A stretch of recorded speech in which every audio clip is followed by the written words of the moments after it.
Good evening, Americans, and welcome to the Ed Show from New York. Republicans say they're laughing at President Obama's fiscal cliff offer. I'll show you how they're really crying. This is the Ed Show. Let's get to work. There are no shortage of pens in the White House. And I carry one around for an emergency, just in case. Just waiting for the chance to use it to sign this bill to make sure people's taxes don't go up. The adult in the room continues his campaign to cut taxes for the middle class. And John Boehner keeps shooting spitballs. It was not a serious proposal. Tonight, the latest on the stalemate and the Democrats' upper hand. Mitch McConnell gets downright ridiculous with his demands to weaken Medicare. One of the architects of Obamacare, Dr. Zeke Emanuel, responds tonight. House Republicans pass an immigration bill Democrats say is divisive and inferior. Tonight, Congressman Javier Becerra on why the Latino community won't be fooled. And the nation's first fast food strike is a historic protest for workers' rights. Tonight, what you need to know about the lowest paid workforce in the country. Good to have you with us tonight, folks. Thanks for watching. President Obama knows his opponent is on the ropes, and he's not letting up. The president took his tax plan agenda on the road today. He went to a Pennsylvania toy factory just north of Philadelphia to focus on the people who will be hurt if the tax rate extensions are not passed for the 98% of Americans. If Congress does nothing, every family in America will see their income taxes automatically go up on January 1st. Every family, everybody here, you'll see your taxes go up on January 1st. I'm assuming that doesn't sound too good to you. That's sort of like the lump of coal you get for Christmas. That's a Scrooge Christmas. President Obama has been consistent in his message and demeanor. The Republicans look more unreasonable each passing day. And if we can just get a few House Republicans on board, we can pass the bill in the House. It will land on my desk, and I am ready. I've got a bunch of pens ready to sign this bill. While the president was turning up the public pressure on the road, House Democratic leader Nancy Pelosi played a card of her own. She gave Republicans until next Tuesday to vote on tax cuts for the middle class. If there's no announcement of scheduling of the middle income tax cut, which, by the way, has tremendous support in the Republican caucus, I think we would get 100% vote on it if it came to the floor. If it is not scheduled, then on Tuesday we will be introducing a discharge petition, which, if we could get 218 signatures, would bring the bill automatically to the floor. Oh, this is getting good. A discharge petition is a way to bring a bill to the floor, the House floor, for consideration without relying on House leadership, circumventing the Speaker, John Boehner. McCain-Feingold was kick-started by a discharge petition. Balanced budget amendments passed in the House twice before failing in the Senate. Gun legislation has also been passed thanks to discharge petitions. Pelosi found a way to get Republicans on the record whether they like it or not. By next week, they will have to take a stand on tax cuts for the middle class. It's no wonder Republicans are freaking out. This is not a game. We're not interested in playing rope-a-dope. We're interested in trying to solve the problem for the American people so that we don't see taxes go up on anybody, so that we can engage in tax reform, get this economy going again. We're not playing a game. We're being serious.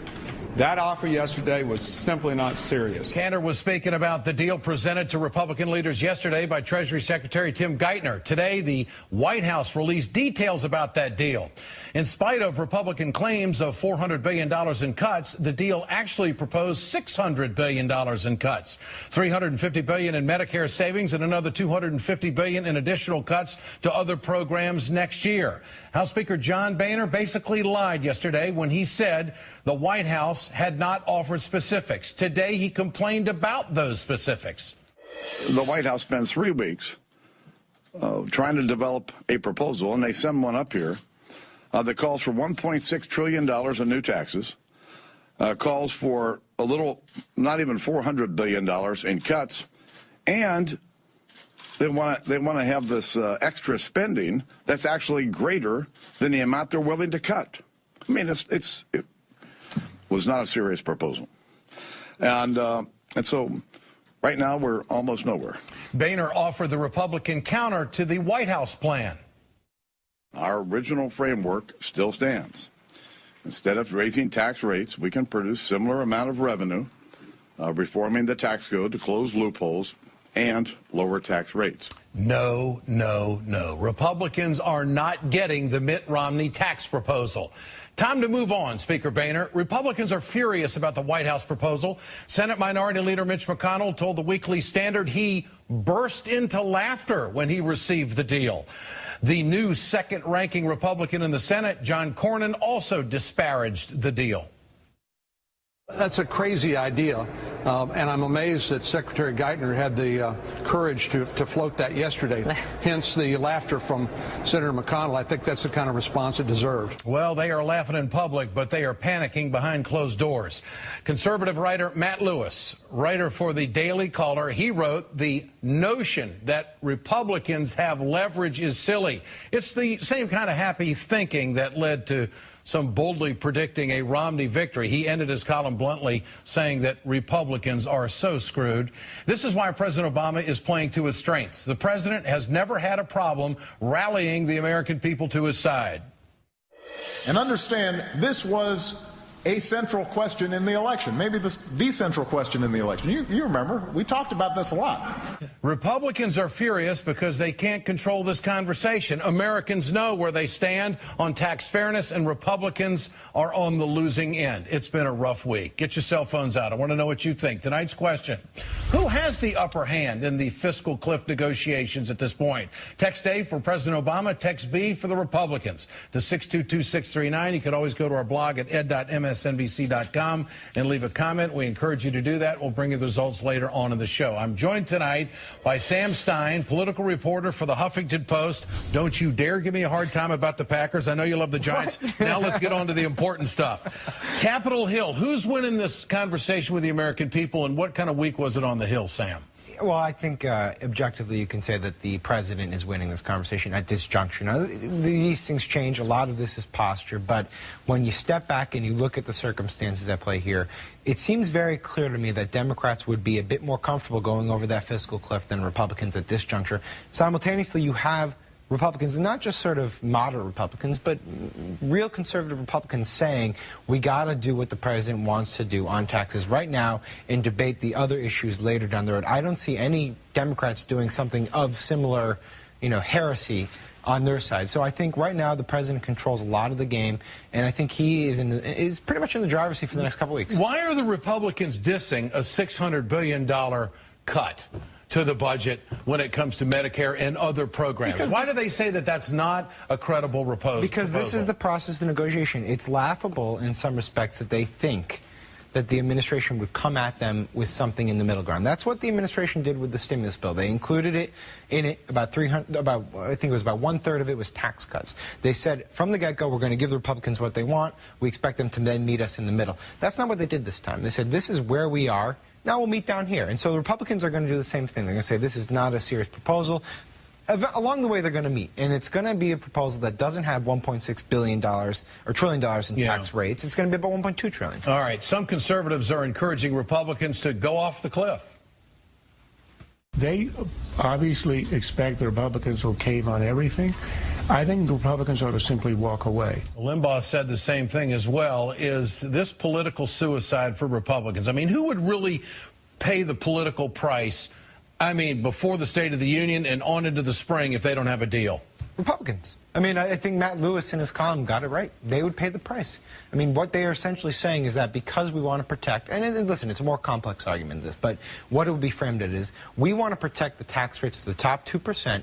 We are willing to go off the cliff for that. And I don't think there's a way you can spin it effectively enough that you will end up winning the public relations war. And that's why I think you're going to probably get some form of deal before the cliff is hit. It might not encompass all of this stuff, and then you might have to vote again, but I think they are going to come to the table. The discharge petition circumventing the Speaker and House leadership, Nancy Pelosi is going to be taking a petition around to every House member and saying, are you with us or not on this? This is theater right here. Sure. Will she get the signatures? It's a great question. We'll see. But this is all part of a broader effort by Democrats. So my reporting tells me that the reason that they put out that offer to Boehner, the Tim Geithner offer. Do they have the votes? No, but they want the Republicans to come with their own offer. They want the Republicans to detail what they will cut. And the same thing is basically holding true with Pelosi here. They want to see the Republicans record a yes or no on this tax proposal so that they actually have to pay some sort of political price for their positions, because right now they're avoiding getting into the minutia, avoiding getting into the details. But the culture of this is you get a couple of signatures and then all of a sudden it starts to steamroll a little bit. The media's on it. And the template, of course, is what happened with the payroll tax cut. You remember this last year, where Republicans initially were like, no, we only want to do a 2-month extension, forget the year-long extension. Suddenly it snowballed and you had a real mess on your hands with respect to John Boehner. He had to go back to his caucus and say, listen, this is a tragedy for us if we continue with Your this. prediction is she won't get the 218. I'm not going to go on a limb yet. Wouldn't it be something if she did? I mean, wouldn't that just be a repudiation of Boehner and McConnell? Well, yeah, of course, and it would resolve a huge chunk of this issue right away, because keep in mind, the Senate is sitting there and they have passed a tax cut extension program that the Obama administration wants, and it would essentially lay the groundwork for getting a quick fix to this fiscal cliff. They could then move on to the spending cuts portion. All right, Sam Stein, Huffington Post, good to have you with us. Go Giants. Stop that. I had to do it, sorry. Yeah, the Giants are okay. I just like the Packers better. All right, remember to answer tonight's question there at the bottom of the screen. Share your thoughts on Twitter at Ed Show and on Facebook. We always want to know what you think. Coming up, Senate Minority Leader Mitch McConnell says Democrats need to raise the eligibility age for Medicare. Obamacare architect Dr. Zeke Manuel joins me to talk about what will happen if the parties don't come to a deal.